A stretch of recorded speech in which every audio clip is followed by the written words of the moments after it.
This week, I was working with my mastermind on thought leadership, leading with conviction, and why being misunderstood and saying goodbye to only being the nice girl is sometimes what we need to do to get to our next level.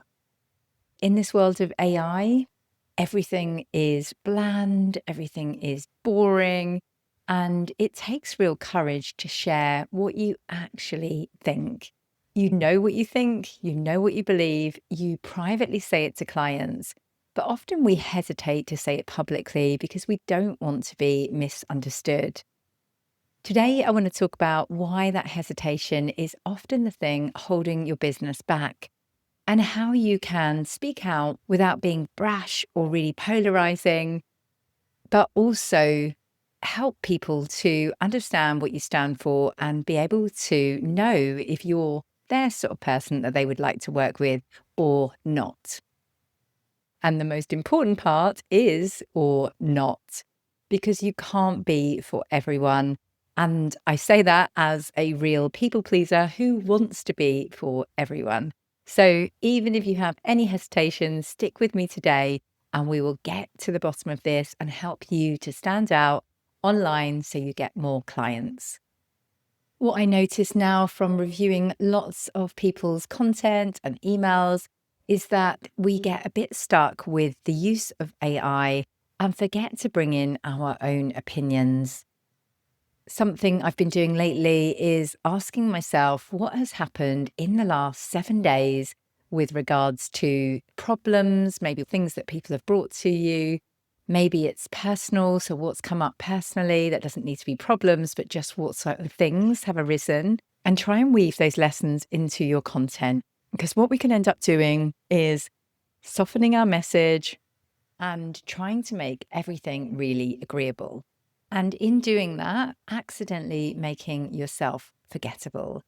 Because the people who you trust, follow, and buy from usually believe in something. They have taken a stand to build something that is worth following. And unless you take a stand, no one will follow you. So think about your point of view and express it. I did it this week when I shared privately that I often feel like my only business friend is ChatGPT because throughout the day, obviously, all sorts of challenges will come up. And who can you call these days out of the blue and just get their help instantly when you need it? And this week, I WhatsApped a couple of people I know and said, could we chat? And one of them replied back saying, yes, that's fine. Send me your Calendly link and I'll book in for sometime next week. And I voice noted her back and said, could we just talk by phone today, preferably now? Which is not me usually, because obviously that's kind of demanding. But she did call me driving to her hairdresser's appointment, which was super kind of her. And we had so much fun on the call, laughing about all sorts of stuff that previously felt like a big problem. So I shared about that online because what we can often do is not tell people about the actual things that are happening in our day, day to day. And it got huge traction because guess what? If it's happening for me, then it's probably happening for you too. Here is the part we don't talk about often enough because it's about the courage to be disliked. Some people won't see your heart when you share your opinion. They will take your words out of context. They will decide that you're not for them. And that's not a sign that you're doing it wrong. It's actually a sign that you're doing something right. I read the book, The Courage to Be Disliked, at Christmas and absolutely adored it. I actually feel like I need to read it 10 times for the lessons to really, really sink in.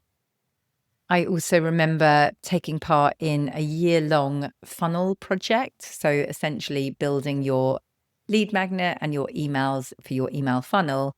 And the point of your first message sent after delivering the lead magnet was to repel or rally. So repel the people that are not for you and rally the people that are your type of people.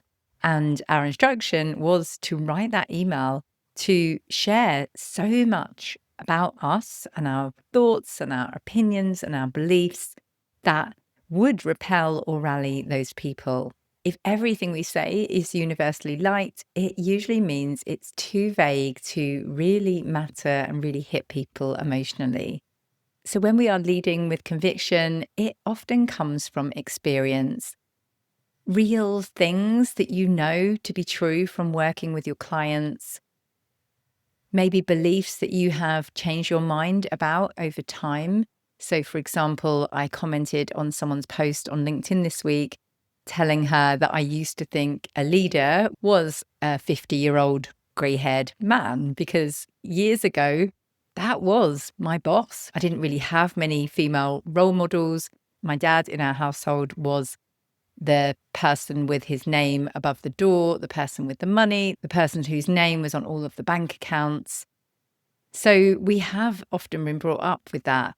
But instead of feeling a bit embarrassed that that was genuinely true, I've actually managed to change my beliefs about that over time since 6 years ago when someone said to me, "Who is a leader? Tell us more about what comes to your mind when we say the word leader." And I was really shocked to have that insight. But instead of feel like that's embarrassing, I shared it on LinkedIn this week because do you know what? That's my reality. So if it's my reality, lots of other people may have that same reality and not see themselves as a leader because they have an outdated belief of what a leader is. So I'm really excited that I have managed to change that belief and I do see myself as a leader in my field now. Often you will dismiss some of these things because it feels too simple. You might think everyone knows this. It's really obvious. I don't need to say that.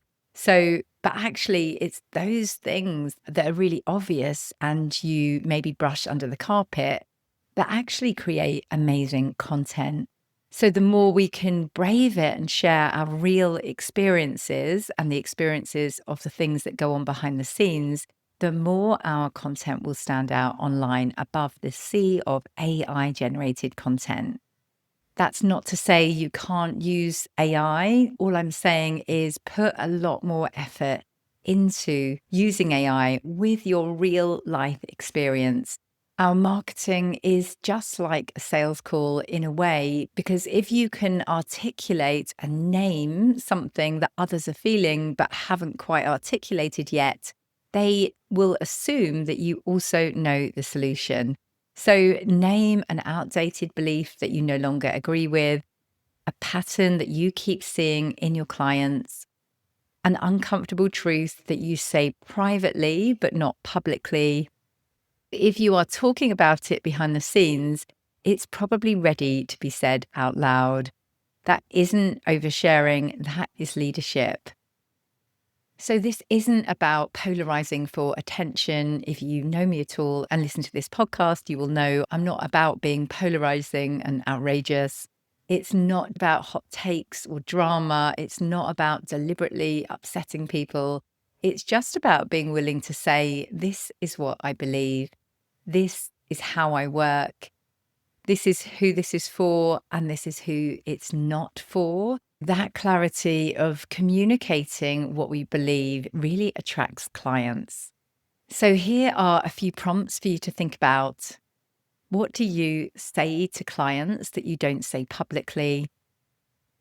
What belief have you softened because you don't want to explain yourself? What truth would actually help the right people recognize themselves? You don't need to be brash or bullish. You just need to stop hiding it, really get clear on what you believe and what you stand for, maybe why you're different in the industry, and start communicating it. This is the work I am doing with clients now to really help them lead with conviction and become known for something. If you want to build a business, you need to put a stake in the ground, stand for something so people can actually follow you.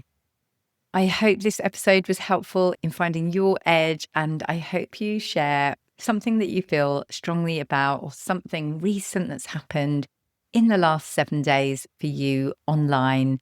Do tag me in as Joanna Lott on LinkedIn and at Joanna Lott Coaching on Instagram.